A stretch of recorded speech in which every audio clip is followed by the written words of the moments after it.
In 2002, Warner Bros. Managed to acquire the rights to make a live-action adaptation of the manga series and animated film, Akira. And after 23 years of cycling through multiple potential writers and directors, they had absolutely bugger all the show for it, with most, if not all, of the potential plans to actually make the movie never getting past the pre-production stages, with them eventually just giving up on the project in June of 2025 by declining to renew the film rights. This is what we refer to as development hell, a term used to describe a project that, for one reason or another, takes an unusually long amount of time for the people involved in its creation to actually make it, assuming it even releases in the first place, with them usually having horror stories of what went on behind the scenes that led to them taking so long, and the final release usually ends up coming nowhere close to matching the hype it had during the build-up. Or put more bluntly, they're often really shit. Video games are no stranger to this phenomenon, especially nowadays with development time and cost seemingly getting bigger each and every day, with multiple titles that have almost decade-long waits from announcement to release, and some studios like Rockstar and Atlus have even become rather infamous for how often their games get delayed and how long they take to make new entries in some of their most popular series. So how about we take a look at just a few of these kind of games, namely with two fairly recent examples, followed by what is probably the most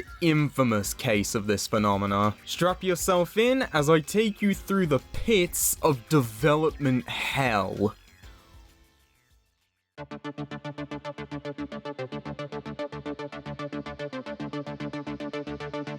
Let's ease our way into things by looking at one of the most famous high-profile disasters in recent memory with 2024's Concord, a game seemingly no one even knew about until the reports came in of how disastrous its launch was. The story starts in 2018 when Firewalk Studios was established as a subsidiary of Probably Monsters, both being companies which primarily consisted of former Bungie and Activision devs that had a shared history of working on the Destiny series. Not many waves would be made about them until about 3 years later, when Sony stepped in and took interest in a AAA multiplayer game they were working on, the company currently being in the planning stages of making multiple live service games themselves, with them even making a deal to help publish the title, with the game reportedly entering full-scale development in 2022. During this time, Sony would also fully commit to their bid for live service titles by purchasing Bungie for $3.6 billion and announcing plans to release more than 10 live service games by 2026. With them being so confident in what Firewalk were doing, not only did they buy them outright in 2023, making them a main PlayStation studio, but apparently some of the execs and the people working on it thought the game was going to be the future of PlayStation, along with being a franchise with Star Wars-like potential. This led to big plans, namely weekly animated cutscenes that would explore the characters and lore, all done with motion capture, an animated series on YouTube, and an episode solely dedicated to it as part of a video game-themed anthology series for Amazon Prime called Secret Level. The first time the general public would be made aware of the title was its reveal during the May 2023 State of Play, though given said trailer was just a bunch of scenes of an empty ship along with the game's title of Concord, it only gave the general reaction of "neat I guess," before everyone swiftly moved on to instead discuss the Metal Gear Solid 3 remake and the extended gameplay trailer for Spider-Man 2. However, a year later, people finally got their first big look at the game during the May 2024 State of Play, and it went abysmally, as on top of the animated cinematic that played at the start rubbing a lot of people the wrong way due to featuring what is being dubbed MCU humor, but also because that the game that Sony had seemingly put so much stock in and was so confident they would define their future, turned out to just be a really generic 5v5 hero shooter with nothing unique to offer, at a point in time when people felt it was an oversaturated genre years ago. However, when people discuss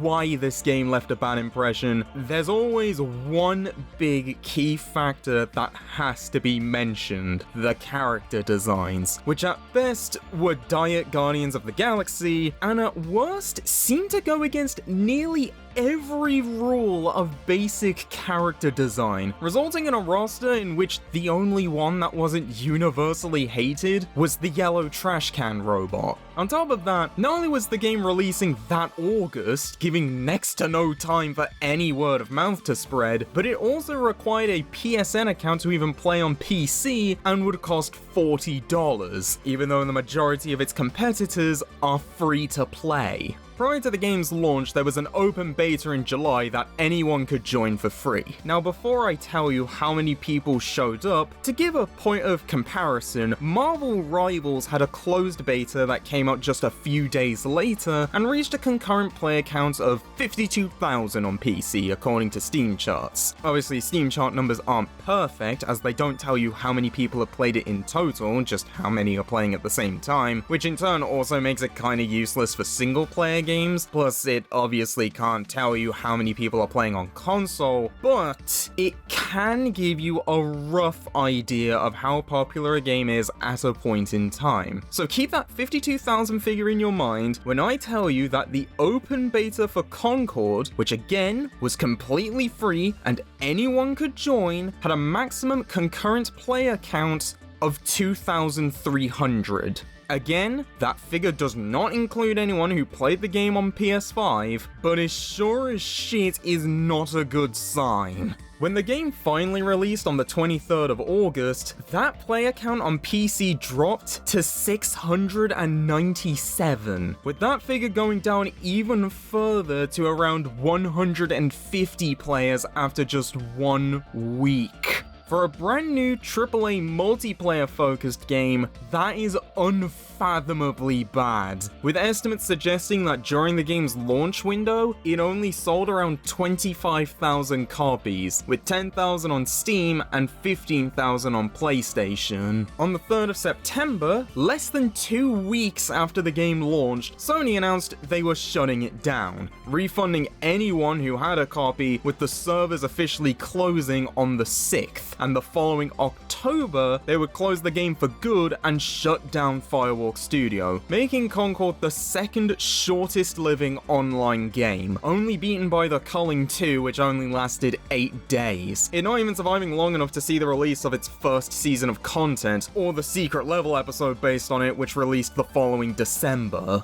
Upon the announcement of the shutdown, questions immediately rose as to why Sony was so fast to shut the game down, and the simple answer is that it ended up costing a lot of money to make, and its disastrous early player count made it evident it was just never going to make that money back. Whilst we don't know exactly how much was spent on it, multiple sources have claimed the budget to be somewhere in the 9-figure range, or in other terms, a minimum of $100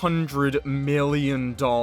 with some people having claimed the figure to be as high as $400 million, though that number has been highly contested, as it seems to mostly come from people believing a $250 million sum that probably Monster raised from investors was entirely used for Concord, when in fact it was actually used for multiple projects across both Firewalk and 2 other studios. The mistake likely coming from the fact that Concord is currently the only project they've been involved with that actually managed to get out the door. Regardless of that, you may be confused as to how the hell they could possibly spend that much money for a game that was only in full-scale development for at most 2 years. Well, based on a tweet made by someone who worked on it, this game was actually in development for 8 years, going all the way back to 2016 when Probably Monsters first formed, and 2 years before Firewalk was even established. Combine that with them being based in Bellevue, Washington, an area with both high rent and high worker salary, all the animations they wanted to make for the game, and allegations that some of the work had to be outsourced due to the team barely being past the alpha stage as late as March 2023, or a little over a year before the game actually released, and it's not hard to imagine that the costs quickly piled up, which when combined with the fact that Sony was put in a rough spot with their over 10 planned live service games being cut down to just 6, along with Bungie turning out to be a massive money pit, and it's no wonder why they gave up on it so fast. As for all the poor decisions decisions made along the way, whether that be banking so much on a generic hero shooter, the emphasis on pushing the lore for a game that doesn't have any kind of campaign mode, or the horrific character designs, that has been blamed on a workplace that was rife with toxic positivity. In other terms, any criticism towards the game and the choices leadership were making were actively discouraged and looked down on, due to the overconfidence both Firewalk and Sony had over what they saw was going to be a destined success, with this belief getting backed up when a few Firewalk devs made posts on social media calling people criticizing the game talentless freaks, which frankly speaking did not help their case whatsoever, both in disproving the toxic positivity rumors or getting people to side with them. Concord is overall a cautionary tale of both what can go wrong with a live service title and the dangers of not being able to take on any form of criticism. But I feel like there's one question that still lingers about this game that no one else has had the courage to ask yet. Do you think a Concord character was ever planned to appear in Astrobot? And if so, who replaced them?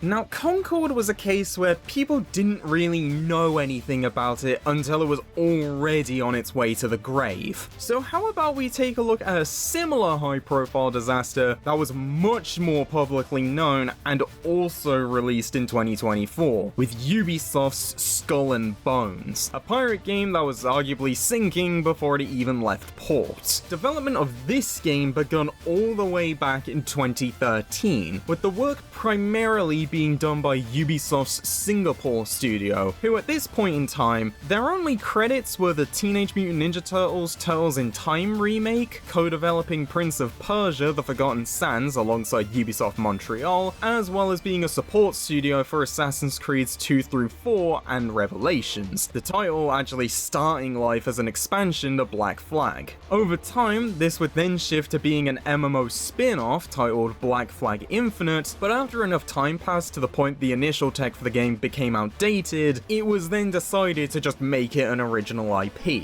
Ubisoft would first reveal the game at E3 2017 under its new name of Skull and Bones, with plans to release it during the third or fourth quarter of 2018 on PC, PS4, and Xbox One. But then during the company's earning reports in May 2018, it was announced it would be getting pushed back to the 2019 to 2020 fiscal year, only for the next physical report in May 2019 to announce it was getting pushed back to at least March 2020. But then in October 2019, during a call with investors, Ubisoft CEO Yves Guillemot announced it wouldn't be coming out until the 2021 to 22 fiscal year,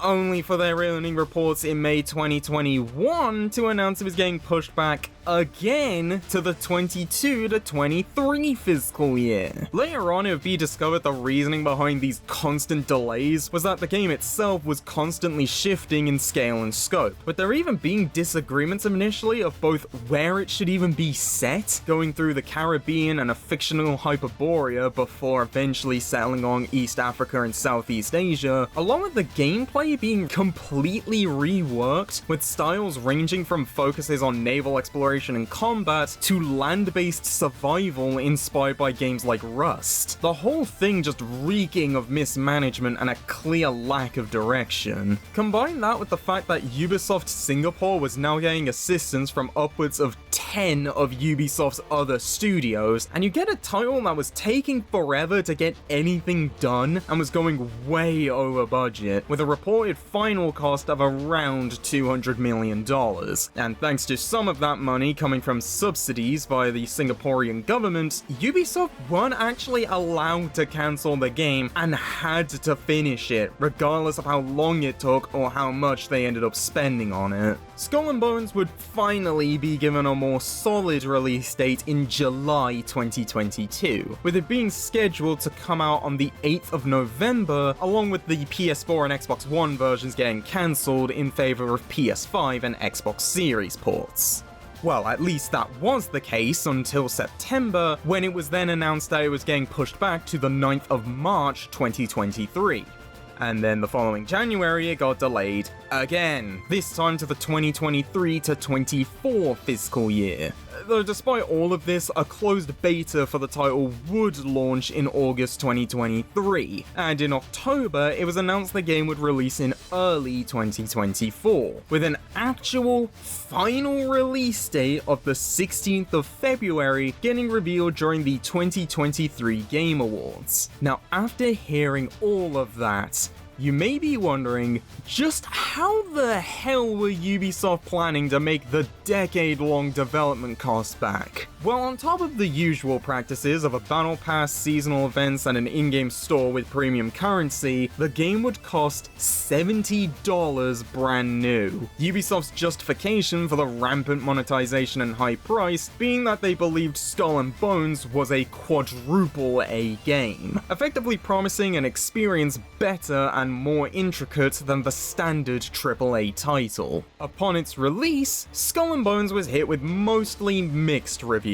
people generally feeling that it not only lacked the content and interesting gameplay needed to justify its price tag, but that it also failed to live up to the standards set by other pirate games such as Rare's Sea of Thieves, or even the game the title was originally connected to, Ubisoft's own Assassin's Creed 4. In addition, it appears the game didn't reach the numbers it needed to, with it being reported that it amassed 850,000 players within its launch week, which might sound impressive until you remember live service games like Skull and Bones need millions of active players to remain profitable. Plus, that figure includes people who only played the free trial, so it's very likely the number of people who actually bought a copy is much lower than that. In addition, during its first year, the title struggled to maintain its player base, with concurrent players on Steam dropping from a peak of around 2,600 to as low as 140, along with reports suggesting that by the end of Season 1, around 90% of Xbox players had dropped the game entirely, with its overall failure being cited as one of the main contributing factors as to why Ubisoft had such a terrible 2024. Its only competition as the company's biggest failure that year being Star Wars Outlaws. Whilst there has actually been a resurgence in the player base recently, with the release of both Year 2 content and the game's price getting cut to $40 at the start of 2025 with frequent sales, it's unlikely that Ubisoft is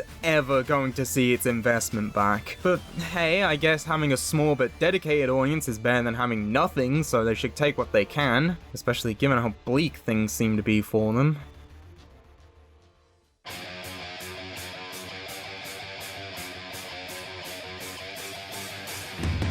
Okay, so for full transparency, I am well aware that this game's story is very well known by this point, but when the development cycle of a game becomes so disastrous that it not only becomes the textbook example of development hell, but also has an entire Wikipedia page dedicated to documenting everything that went wrong, it becomes simply impossible to ignore discussing the legendary tale of Duke Nukem Forever. To give some quick background on the series for anyone unfamiliar, the Duke Nukem series is the creation of Apogee Software Limited, one of the bigger names within the early PC gaming scene. The original game releasing in 1991 for MS-DOS and follows the titular Duke Nukem, who design and personality-wise is supposed to be a general amalgamation and homage to 80s action movie heroes, fight off the evil Dr. Proton and his army of tech bots. With it being estimated the game sold somewhere between 60,000 to 70,000 copies, doing well enough to get a sequel in 1993. However, the series wouldn't truly take off until the release of the third entry in 96, with Duke Nukem 3D, which in addition to releasing around the time Apogee would rename themselves to 3D Realms, also saw a genre shift from 2D platformer to first-person shooter, along along with giving Duke a prominent voice throughout his adventure provided by John St. John. Whilst the game would be hit with some controversy due to its violent and erotic content, Duke Nukem 3D would end up selling 3.5 million copies, along with receiving overwhelming positive reviews for its gameplay, level design, and interactive environments. The title standing as an icon of 90s gaming and is being credited alongside Wolfenstein 3D,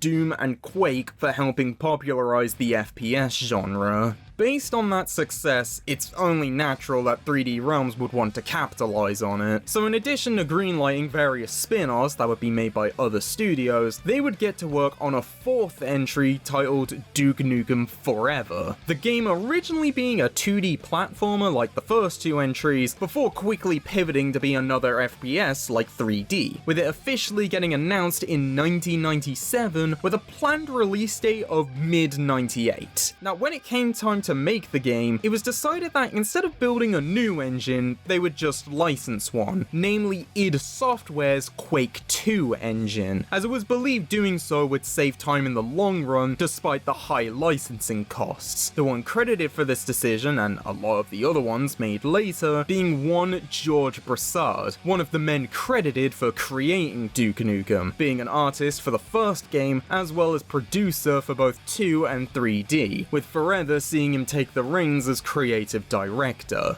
Despite the decision for making the game in Quake 2 being made early on, the engine wouldn't actually be finished and made available to them until November of 97. So in the meantime, the team would create mock-ups and test work in the original Quake's engine, with 3D Realms presenting the first showcase of gameplay at E3 1998. But despite positive feedback from attendees and critics, Broussard wasn't satisfied with what they had made, and not too long after the show, in June 1998, it was announced the game would be switching to Epic Games' Unreal Engine, Broussard claiming that they should be back to where they were at E3 within a month to 6 weeks. However, by the end of 1999, the game was still largely unfinished, and if that wasn't enough, DNF's publisher, GT Interactive, was facing financial troubles and eventually would be bought out by Infogrames, with the publishing rights for the game getting bought by a company called Gathering of Developers in 2000, who themselves would end up closing shop a few years later, with the rights transferring to their parent company, Take-Two Interactive. If all of that wasn't enough, the game would also switch engines again to a newer version of Unreal that was designed for multiplayer. Based on the frequency of these engine switches, it shouldn't be surprising to hear that, based on accounts from developers who worked on the game, that one of the main reasons it kept getting delayed was because Broussard was constantly trying to add new elements to it. 3D Realm employees even joking that they had to make sure he didn't see any new games releasing, just in case he saw something that he would want to incorporate into Forever. To placate to fans who were getting a bit worried about the game's progression at this point, a new trailer for the game would be shown at E3 2001, which despite being seen as rather incredible at the time, thanks to the builds that were used to gather footage for this trailer leaking online just a few years ago, we now know that basically everything shown was just bullshit meant to look cool in pieces. Broussard describing the build as a smattering of barely populated test levels. Despite the reinstated hype into the game, by 2003, things were getting pretty grim, since not only did the active dev team for the title consist of just 18 people, but Broussard would end up getting into a spat with Take-Two when their CEO Jeffrey Lapin stated that the company had to write off $5.5 million because of how long DNF's development was taking, with him apparently not being the only one who was getting fed up, as by 2006, a decent chunk of the team had quit the project due to being tired of the constant delays and spending years working on just one game, making for lackluster resumes, and because of 3D Realms payments being largely dependent on profit shares after a release, it also meant they weren't getting paid a full salary as the game was seemingly never going to come out. Luckily by this point they started to finally get serious about finishing the game, with a new trailer for it releasing towards the end of 2007, 6 years after the game was last shown to the public. Unfortunately, just as it seemed the game was about to finally be ready for release, the team had burnt through the last of their funding, having spent $20 million of their own money over the last decade of work. 3D Realms would ask Take-Two for an extra $6 million to finish the game, but the deal fell apart when Take-Two tried to alter it, instead offering $2.5 million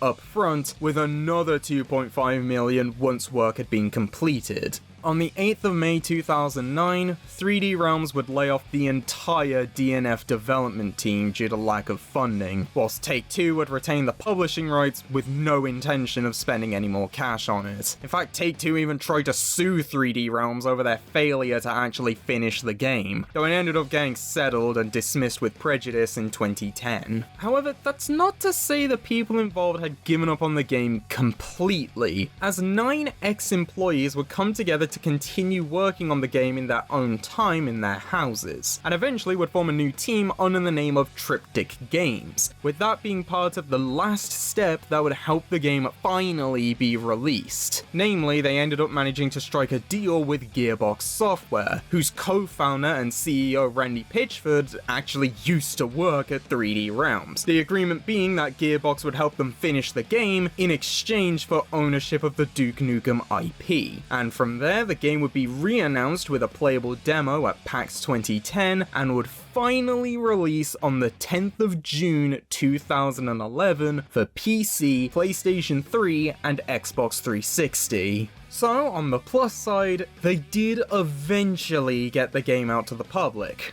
Unfortunately, the game they did release came nowhere close to matching the hype and expectations of the public who had waited so long for it. Duke Nukem was critically panned, most reviewers calling it out for being boring, uninspired, having an outdated sense of humor, overall weak graphics and gameplay, and despite being in the oven for so long, it was somehow still undercooked and riddled with bugs, with the game reportedly failing to meet sales expectations, though it was also later reported to have made a profit in the end. Since the release of Forever, the Duke Nukem series has effectively been dead, the only things done with it being various re-releases of the older games, along with Duke appearing as part of DLC in the 2017 remake of the game Bulletstorm, with pretty much the only thing DNF is remembered for being how long it took to actually release, gaining the Guinness World Record for longest development period of a video game at 14 years and 43 days, with the only titles that would come close to being it being games that either still aren't out yet, like Beyond Good and Evil 2, or titles where it's arguable given they were technically cancelled before being revived years later, like Metroid Dread. But it's safe to say that even if something does eventually take the record from Duke, it's not going to change Forever's legacy as the poster boy for development hell. I think we'll end things here for now, though given the industry's trajectory, I'm doubtful we've seen the last of these kinds of nightmarish productions. If there's one thing to take from today, it's that sometimes